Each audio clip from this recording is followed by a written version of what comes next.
Component क्या होता है अभी हम डिस्कस करते हैं थोड़ी देर में। अभी जो है वो आप ये वर्ड देख लेंगे, मैं कंपोनेंट का वर्ड यूज़ कर रहा हूँ। तो मुझे कोई ये बताएगा कि जब हमारा काम एंकर के टैग से ही हो रहा है तो हम लिंक का कंपोनेंट क्यों यूज़ कर रहे हैं, मतलब नेक्स्ट जेएस ने हमें लिंक का कंपोनेंट क्यों दिया।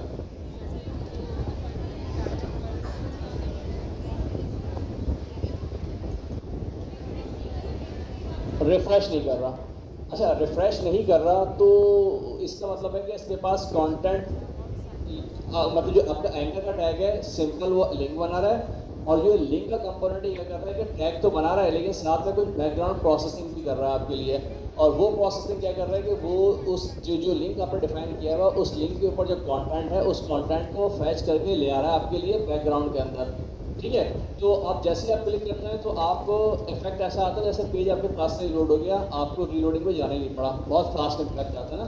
तो ये चीज़ें हैं जिसकी वजह से हम नेक्स्ट जेएस यूज़ कर रहे हैं कि नेक्स्ट जेएस ने हमें बहुत सारी चीज़ें आसान कर दी हैं हमारे लिए। अब अगर हम यही काम लिंक के थ्रू करते हैं तो पेज रिफ्रेश होता बार बार, और मतलब यूज़र एक्सपीरियंस अच्छा नहीं होता ना। जो लिंक का कंपोनेंट है उसने यूज़र एक्सपीरियंस आपका अच्छा कर दिया है। और इस तरह के बहुत सारे कंपोनेंट्स हैं जो कि हम आगे देखेंगे और इसके अंदर पढ़ेंगे। और उन कंपोनेंट से आपका जो यूज़र एक्सपीरियंस है यूज़र का ब्राउजिंग का वो बहुत अच्छा हो गया, उसको बड़ा फास्ट आता है। क्योंकि पहले जो साइट्स होती थी ना बड़ी स्लो हुआ करती थी पहले साइट, क्योंकि सर्वर साइड रेंडिंग होती थी ना, तो उसके अंदर यूज़र को वेट बहुत करना पड़ता था। और इसके लिए इन जो आपके पास जावा स्क्रिप्ट बेस्ड फ्रेमवर्क आए उन्होंने यही किया कि यूज़र एक्सपीरियंस अच्छा कर दिया है। वो जो वेटिंग वाला एलिमेंट था उसको मिनिमाइज़ कर दिया। तो लिंक का कंपोनेंट भी इसी तरह काम कर रहा है और बाकी कंपोनेंट हम आगे पढ़ेंगे क्या होता है। ठीक है, अच्छा अभी मैंने कहा कंपोनेंट, तो मैं अपने फाइल्स बंद करता हूँ और हम पढ़ते हैं।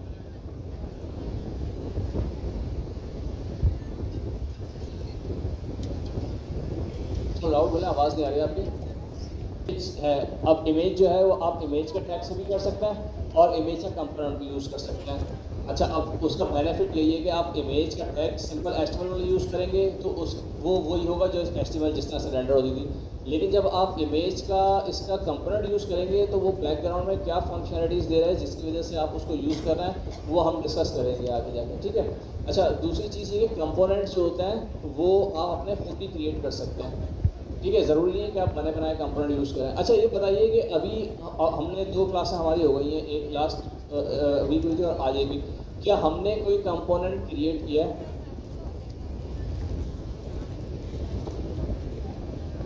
कुछ लोगों को लगता है कि किया है और एक दो को लगता है कि नहीं किया, और बहुत सारे को लगता है ना किया है और क्रिएट किया है लेकिन हमें पता नहीं है वो कंपोनेंट क्या है।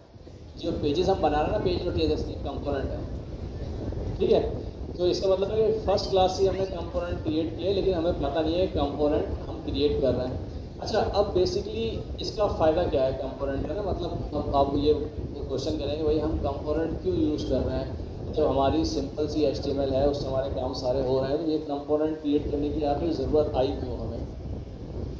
किसी को पता है रिएक्ट में जो काम करता है उनको तो पता ही होगा। अच्छा चलें एक इजी क्वेश्चन करते हैं। ये बताइए कि आप लोगों ने टाइप स्क्रिप्ट पढ़ी है लास्ट सेमेस्टर के अंदर, तो उसके अंदर हम फंक्शन बनाते थे, वो क्यों बनाते थे?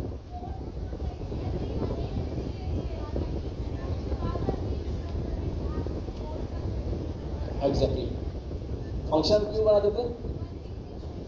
रीयूजेबिलिटी के लिए। मतलब फंक्शन में जो हम कोड लिखना है वो हम कोड जगह जगह भी लिख सकते थे। भाई मैंने एक फंक्शन लिखा 2 नंबर को सम करने का, तो मैं फंक्शन क्यों लिखूँ, जो मैं लाइन ऑफ कोड लिख रहा हूँ वो मैं मल्टीपल जगहों पर भी लिख सकता था। लेकिन हम क्या करते थे, हम एक फंक्शन बनाते थे और उसको एक जगह पर रख देते थे, और जहाँ पर हमें रिक्वायरमेंट होती थी हम जस्ट उस फंक्शन कॉल करते थे और हमारा काम हो जाता था। तो इसका मतलब क्या हुआ कि फंक्शन हम यूज़ करते थे रीयूजेबिलिटी के लिए, कि फंक्शन हमारा कहीं भी हम रीयूज़ कर सकते हैं। अब अगर आप गौर करें तो आपका जो पेज है ये भी एक फंक्शन है। ठीक है, इसको हम बार बार यूज़ नहीं कर रहे, लेकिन मैं आपको बता रहा हूँ कि हम इसको बार बार यूज़ किस तरह करेंगे। ठीक है, ये एक फंक्शन है। इसका मतलब ये क्या हुआ कि टाइप इस, और ये हमने फर्स्ट क्लास के अंदर डिस्कस किया था कि आपका जो रिएक्ट नेक्स्ट जेएस है इसके अंदर जो कंपोनेंट होता है वो एक फंक्शन ही होता है, कुछ नहीं है इसका मतलब कंपोनेंट कुछ भी नहीं है, सिर्फ एक फंक्शन है। जस्ट आप जहन में ये समझिए, जैसे आपका टाइप का फंक्शन था उसी तरह से ये नेक्स्ट जेएस का फंक्शन है। ये फंक्शन है सिर्फ स्पेशल फंक्शन इसलिए है कि ये आपको जो रिटर्न कर रहा है वो HTML रिटर्न कर रहा है। जो आपका सिंपल फंक्शन था वो आपको डाटा रिटर्न करता था, डाटा टाइप, यानी कि नंबर, इंटीजर्स, स्ट्रिंग, बूलियन, और ये आपको HTML रिटर्न कर रहा है। ये डिफरेंस है इस फंक्शन में और उस फंक्शन के अंदर, लेकिन ये भी एक फंक्शन है। अब अगर फंक्शन है तो इसको मतलब जगह यूज कर सकते हैं। तो कंपोनेंट का फ़ायदा ये होता है उसकी रीयूजेबिलिटी, यानी कि हम एक कंपोनेंट बना के रख लेते हैं और उसको हम जगह जगह पे यूज़ कर सकते हैं। ठीक है, अच्छा इसकी एक एग्जाम्पल होता है। ठीक है, तो जैसे यही वाला हम ले लेते हैं, हमारा होम पेज है, इसके ऊपर सिंपल होम पेज आ रहा है। इसका थोड़ा सा हम क्या करते हैं कि इसको इस पर लगाता हूँ मैं,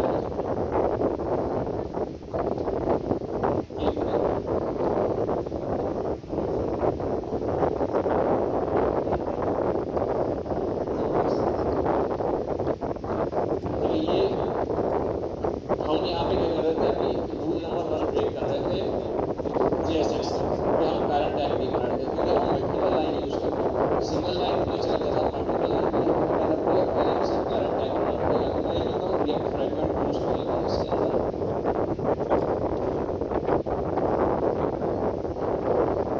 और यहाँ पे आके मैंने एक स्क्रीन नज़र आ रही है सबको, ठीक है, यहाँ पे मैंने क्रिएट किया एक बटन और जस्ट उसको कर लेते हैं क्लिक पे। एक काम करते हैं, थोड़ा सा इसके अंदर स्टाइलिंग ऐड कर लेते हैं, ग्लास क्लिक पर, और इसका मैंने कहा इसका जो है वो टेक्स्ट का जो कलर है वो हम क्या कर देते हैं रेड कर देते हैं, और इसका जो है वो 68 कर देते हैं। ठीक है, अच्छा ये हो गया। इसके अलावा मैंने कहा इसका जो बैकग्राउंड कलर है वो थोड़ा सा हम चेंज कर देते हैं। तो बैकग्राउंड कलर चेंज करें तो हम कौन सा फाइल होते हैं, BG डैश ग्रे कर लेते हैं। ठीक है, ये एक सिंपल सा मेरे पास बटन बन गया। इसका व्यू चेक करते हैं किस तरह का आ रहा है ब्राउज़र के अंदर जाके। सॉरी, यार देखिए ये तो मैं बता रहा हूँ ना आपको, आप जब डिज़ाइन करें ना, आप जो उस पर करना चाह कर रहे हैं उससे अंदर, ठीक है। तो अच्छा मेरी एस्थेटिक सेंस जो है ना बहुत ख़राब है, क्योंकि मैं जो ना डिज़ाइनर नहीं हूँ, तो मैं पढ़ाते हुए सिर्फ आपको जो है टैग सिखा रहा हूँ। उसके अलावा आप जब प्रैक्टिस करें तो आप उसके अंदर जो करना चाहे करें। ठीक है, सॉरी, हाँ गोला घंटा मैं बनाऊँगा, आप लोग उसको बड़ा ऊँचे जगह बनाइएगा। हाँ मैं तो गोला घंटे बनाऊँगा। ठीक है, ये एक बटन बन गया क्लिक वाला, बड़ा खूबसूरत सा। चलिए इसका एक काम करते हैं, बैकग्राउंड थोड़ा सही कर रहे हैं, थोड़ा सा सिंपल कर लेते हैं, बहुत बुरा लग रहा है ये, इसको कर लेते हैं।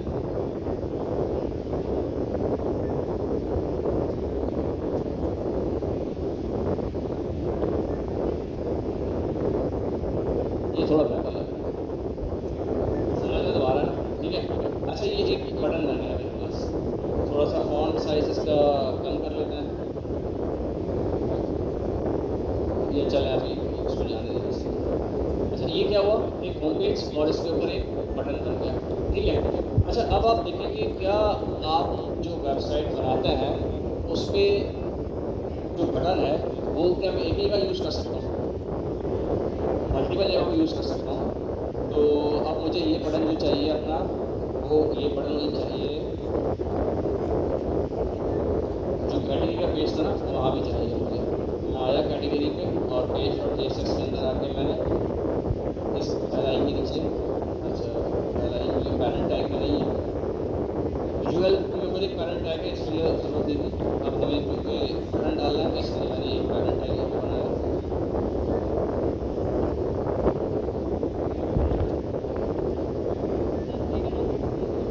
और ये बटन यहाँ पे मैंने कॉपी कर दिया।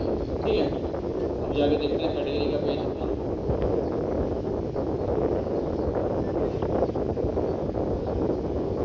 यहाँ पे भी आ गया ये बटन। अच्छा अब मुझे क्या करता हूँ, मुझे ये बटन जो है मेरी एक कैटेगरी जो है उसके अंदर मैं डालता हूँ। कौन सी कैटेगरी में डालता हूँ, लेट्स सपोज पाकिस्तान की कैटेगरी में डालता हूँ। अच्छा एक ही कैटेगरी चले इसी में डाल देते हैं। अब तो दिया हमने, लेकिन अब हमें अगर चेंज करना ना तो अब हमारे पास इशू है। कि हमें 1000 जगहों पर जाकर चेंज करना पड़ेगा। यानी कि मैं इसको क्लिक मी, मुझे इसका कलर पसंद नहीं आ रहा बैकग्राउंड, मैंने कहा थोड़ा और डार्क करना है। तो अब मैंने जहाँ जहाँ पे ये कोड पेस्ट किया है, मैं वहाँ वहाँ जाके ये कोड चेंज करूँगा तो मेरे पास रिफ्लेक्ट होगा। यानी कि चलिए यहाँ करके देख लेते हैं। मैंने कहा कि इसका बैकग्राउंड कलर जो है थोड़ा सा डार्क कर देना है 500। ये कौन से पेज पे किया है मैंने? पाकिस्तान वाले पेज पे। ये रिफ्लेक्ट हो गया। लेकिन जब मैं कैटेगरी के पेज पे जाता हूँ तो ये मुझे वैसे ही नज़र आ रहा है जैसा मेरा था।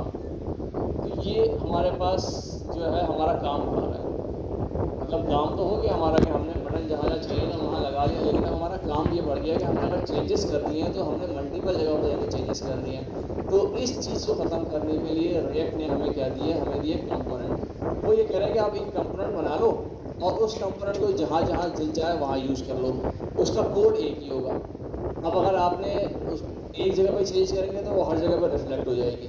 ठीक है, अब कंपोनेंट बनाने किस तरह वो हम देखते हैं। अच्छा, कंपोनेंट बनाने के लिए आपके पास कोई जो है वो हार्ड एंड फास्ट रूल नहीं है कि किस जगह पे बनाना है। page.tss का तो रूल है कि ऐप के फोल्डर के अंदर बनाना है। ठीक है, कंपोनेंट आप कहीं भी बना सकते हैं। आप जिस फोल्डर के अंदर है उस फोल्डर के अंदर बना सकते हैं, आप ऐप के फोल्डर के अंदर बना सकते हैं, आप ऐप के फोल्डर से बाहर आके कंपोनेंट का फोल्डर बना लें, उसके अंदर भी बना सकते हैं। ठीक है, तो क्यों हम अपना कोड मैनेज करने के लिए क्या करते हैं कि एक काम करते हैं कि ऐप के रूट पे बना लेते हैं फिलहाल। ठीक है, ऐप के हम रूट पे है और यहाँ पे इसको मैंने नाम दे दिया। क्या नाम दूँ इसको मैं? नहीं, कंपोनेंट अगर मैं दूंगा तो फिर वो तो जनरलाइज हो जाएगा ना। मतलब मैं फिर कोई और कंपोनेंट बनाना हुआ तो मैं क्या नाम दूँगा उसको? बटन कर देते हैं या बटन कंपोनेंट कर दें, या एक काम और कर सकते हैं, एक फोल्डर कंपोनेंट का बना लें और उसके अंदर बना लें कंपोनेंट। ये कर सकते हैं हम। ठीक है, बात एक ही है लेकिन मैनेजमेंट आसान हो जाती है कि अगर आप रूट पे कंपोनेंट बनाना शुरू कर देंगे तो आपका डायरेक्टरी स्टिक है, आपने 100 कंपोनेंट बना लिया, वो 100 कंपोनेंट रूट पे पड़े हुए होंगे। लेकिन अगर वो एक डायरेक्टरी आपने बनाई हुई है, उस डायरेक्टरी के अंदर रखे हुए हैं, तो आपका जो रूट है वो आपको बड़ा सिंप्लीफाई हो जाएगा। फिर उसको आप फर्दर भी सिंप्लीफाई कर सकते हैं, यानी कंपोनेंट का आप फर्दर डिस्ट्रीब्यूट कर सकते हैं कि भाई ये यूआई रिलेटेड कंपोनेंट है, ये जो है वो राउट रिलेटेड कंपोनेंट है, तो उसका फर्दर भी वो कर सकते हैं। अभी आपका डायरेक्टरी स्ट्रक्चर होता है कि आप किस तरह से रखते हैं।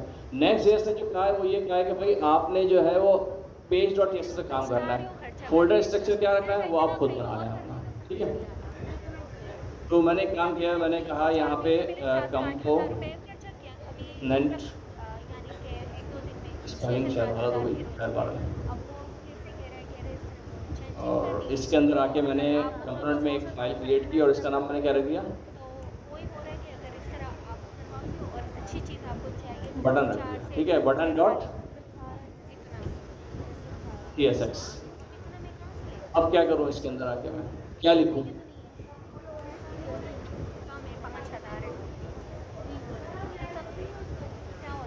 नहीं, लेकिन अभी मैंने क्या करना है, पहले मैंने कहा कंपोनेंट कुछ नहीं होता, क्या होता है? सिर्फ एक फंक्शन होता है। तो हमने क्या करना है, एक फंक्शन लिखना है बस खाली। क्या करेंगे फंक्शन लिखने के लिए? हमारे पास क्या होता है? फंक्शन, और इसके अंदर कंपोनेंट का नाम। रूल क्या होता है कंपोनेंट का नाम रखने का? कैपिटल से स्टार्ट करेंगे ना, बटन, और क्योंकि ये फंक्शन है तो फंक्शन का क्या होता है? राउंड ब्रैकेट्स और कर्ली ब्रैकेट्स, और फंक्शन है तो रिटर्न भी करेगा, रिटर्न की स्टेटमेंट। अब इस रिटर्न की स्टेटमेंट के अंदर हम क्या लिखें? वो बटन जो कोड हम जगह जगह पेस्ट कर रहे थे वो कोड हम यहाँ पेस्ट कर देते हैं लाके।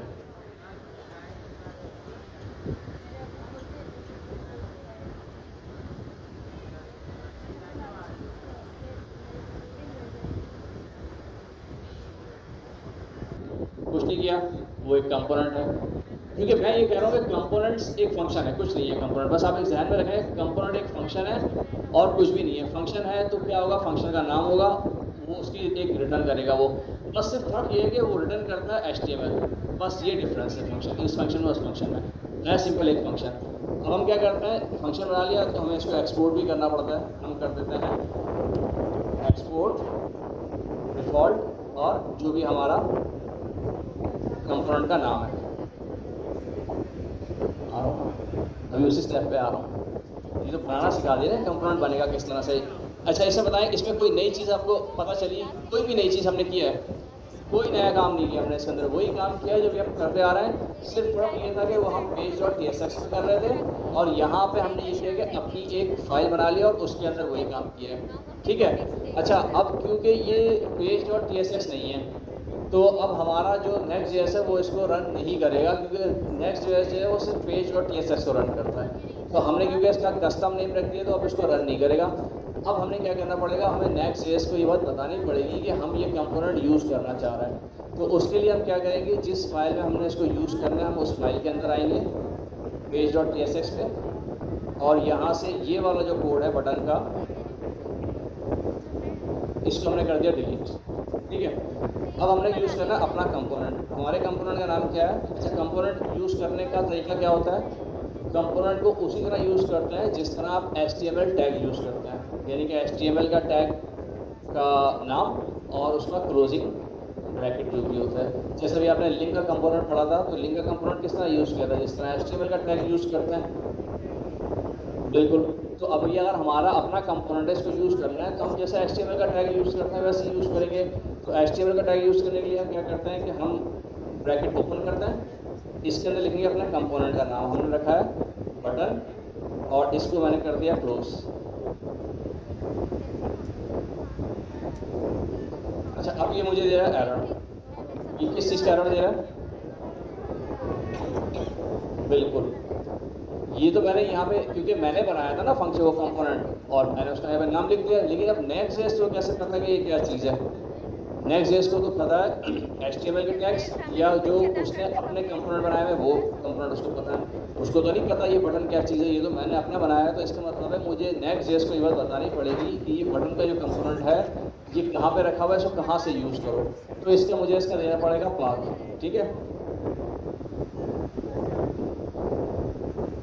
ये देखें, add import from component button JSX। अब इसको एक्सपोर्ट करके देखते हैं कहाँ पे लगाया था मैंने इसको, होम पे लगाया है।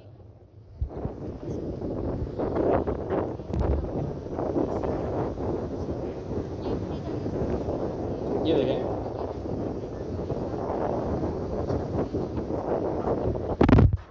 ये वो कंपोनेंट है जब होम पे लगाया, ये आ गया, ठीक है। और ये वाला,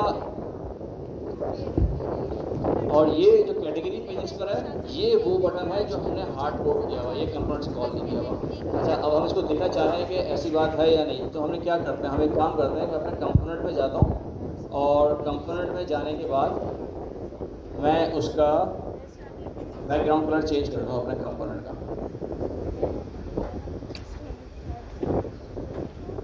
तो इसको मैं कर देता हूँ वाइट कर देता हूँ।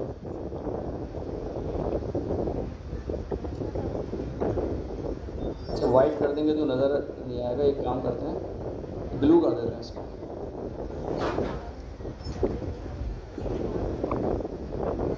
ठीक है, अब जाके देखते हैं कि क्या फ़र्क हुआ। कैटेगरी पेज पे कोई फर्क नहीं पड़ा, क्योंकि कैटेगरी पेज पे हमने कंपोनेंट कॉल ही नहीं किया। कैटेगरी पेज पे तो हमने जो बटन हार्ड कोड किया हुआ था, लगाया हुआ था, वही है। हमने जो कंपोनेंट यूज़ किया है वो यूज़ किया है होम पेज के ऊपर, और यहाँ पे हमने जो कंपोनेंट यूज़ की थी वो यहाँ पर रिफ्लेक्ट हो गई। ठीक है, अब क्या करता हूँ मैं, ये सेम कंपोनेंट जो है वो यूज़ कर लेता हूँ अपने बाकी पेजेस के ऊपर।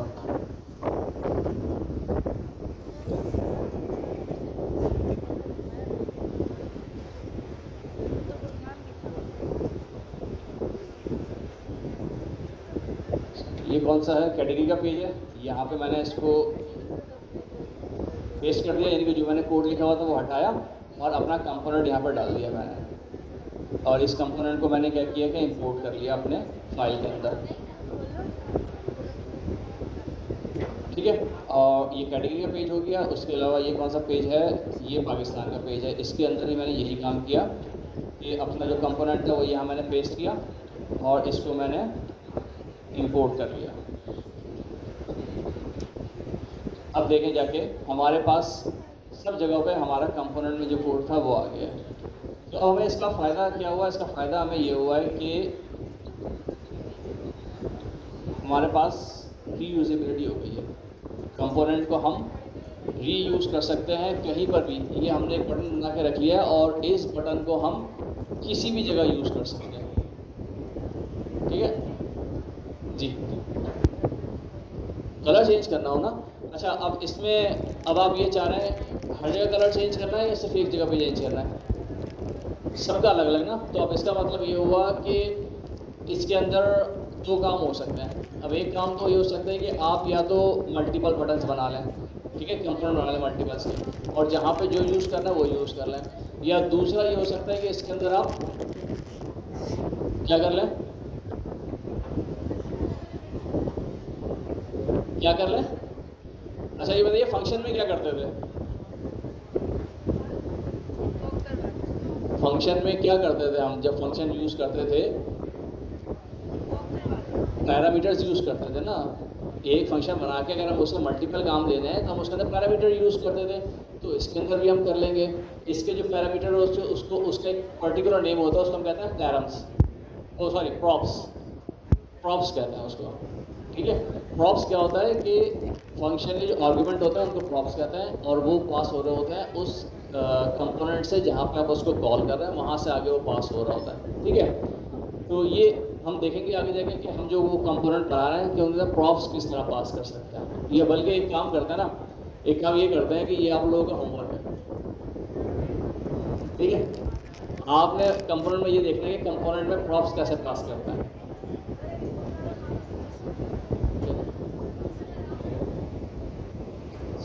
इसके ऊपर ये LI जो है इसके अंदर एक पाकिस्तान के टैग के ऊपर जो है वो स्टाइलिंग की हुई है। मैं एक काम करता हूँ, मैं ये उठाता हूँ क्लास और ये सारे जो है लिंक हैं उनके ऊपर पेस्ट कर देता हूँ।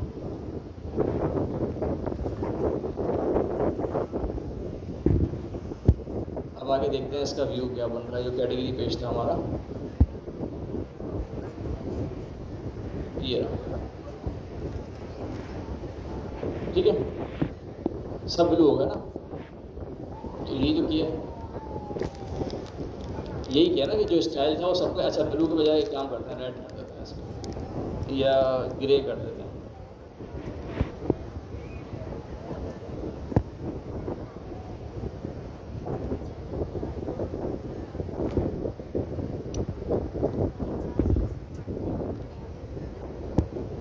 ठीक है, क्या हुआ, मैंने जो LI था उस LI के ऊपर स्टाइल अप्लाई कर दिया। अब आपने क्या करना है? अच्छा ये बताइए, ये तो समझ में आ गया कंपोनेंट बना दिया किस तरह? एग्जैक्टली, ये जो LI है ना, इस LI का एक कंपोनेंट क्रिएट कर लें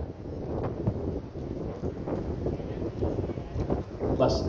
जैसे बटन है उस जगह पे LI आ जाएगा, लेकिन इसमें एक काम होगा, वो क्या होगा?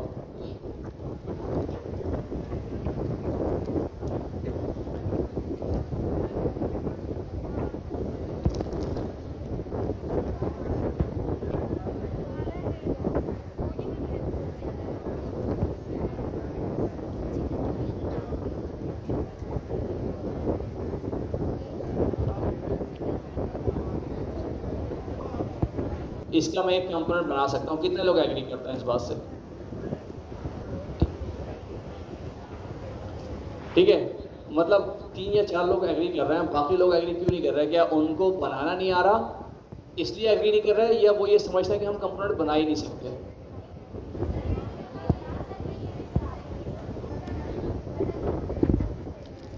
हाँ, ये अब इनका क्वेश्चन ये है कि कैसे पता चलेगा किस चीज़ को हम कंपोनेंट बना सकते हैं और किस चीज़ को हम कंपोनेंट नहीं बना सकते।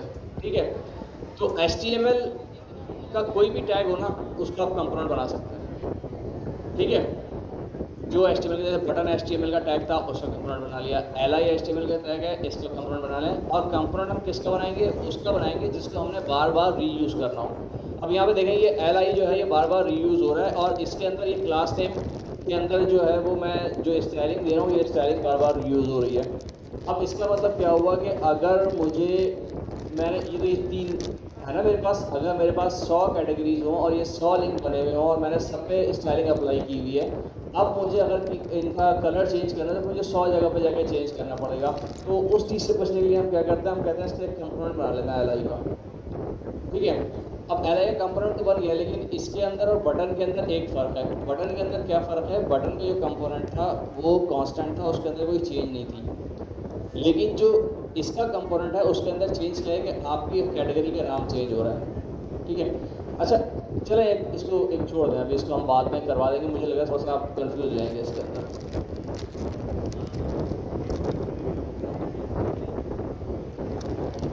नहीं ये क्लास नहीं, प्रॉप्स पास करेंगे, प्रॉप्स के थ्रू हो जाएगा ये, मतलब पैरामीटर पास करेंगे बेसिकली कंपोनेंट के अंदर, उसके थ्रू हो जाएगा। ये हम नेक्स्ट क्लास में आगे देखेंगे कि हम ऐसा कंपोनेंट कैसे बना सकते हैं कि जिसको हम प्रॉप पास कर सकें, ठीक है। अभी जो है वो सिंपल, हमने एक सिंपल वाला कंपोनेंट देख लिया, कंपोनेंट किस तरह बनता है, इसको रीयूज हम किस तरह करते हैं, ठीक है। ये बात समझ में आ गई आप लोगों को कंपोनेंट क्या होता है, उसको इस कॉल यूज क्यों करते हैं कंपोनेंट को, ठीक है। तो एक काम करते हैं, आप लोग इम्प्लीमेंट करें इसको कंपोनेंट को, ठीक है। 5 मिनट में इम्प्लीमेंट करें, उसके बाद हम जो भी हमने पढ़ा है इसको एक रिकैप करते हैं इसका कोई एग्जाम्पल के थ्रू, उसमें सब चीज़ें कवर करेंगे जो जो हमने पढ़ी हैं आज की क्लास के अंदर।